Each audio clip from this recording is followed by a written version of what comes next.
নমস্কার বন্ধুরা, ডিম ভাপা তো অনেকে অনেকভাবেই খেয়ে থাকেন। এইভাবে একবার সর্ষে পোস্তর মিশ্রণে একসঙ্গে বানিয়ে খেয়ে দেখুন। আশা করি এই ভাপাটা সব থেকে বেস্ট লাগবে।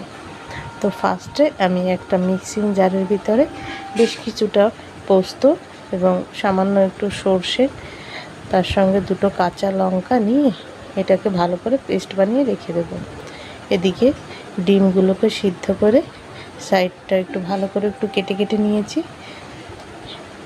এবার কড়াই গরম হলে কিছুটা সর্ষের তেল গরম করে আমি ডিমগুলোকে সামান্য হলুদ এবং সামান্য নুন দিয়ে ভালো করে ভেজে তুলে নেব। তো দেখুন ডিমটা আমার ভাজা হয়ে গেছে, আমি ডিমগুলোকে তুলে নিচ্ছি। আপনারা চাইলে অবশ্যই ডিমটাকে না ভেজে কাঁচাও দিতে পারেন, তো আমার মনে হয় ভেজে দিলে টেস্টটা আরেকটু বেশি ভালো লাগবে। তো এবার ডিমগুলো ভাজা হলে এবার আমি দিয়ে দিচ্ছি বেশ কিছুটা পেঁয়াজ কুচি। পেঁয়াজটাকেও আমি একটু নুন একটু হলুদ দিয়ে ভালো করে ভেজে সাইডে রাখছি।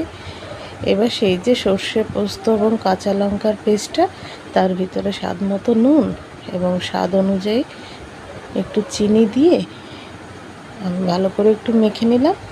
এবার ভেজে রাখা ডিমটা এর সঙ্গে দিয়ে আবার একটু মিশিয়ে নিচ্ছি।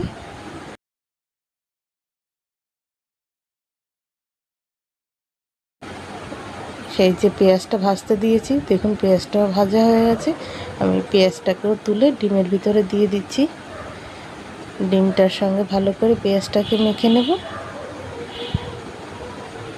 এইভাবে পেঁয়াজ ভাজার সঙ্গে দিলে না ডিমের টেস্টটা দ্বিগুণ হয়ে যায়।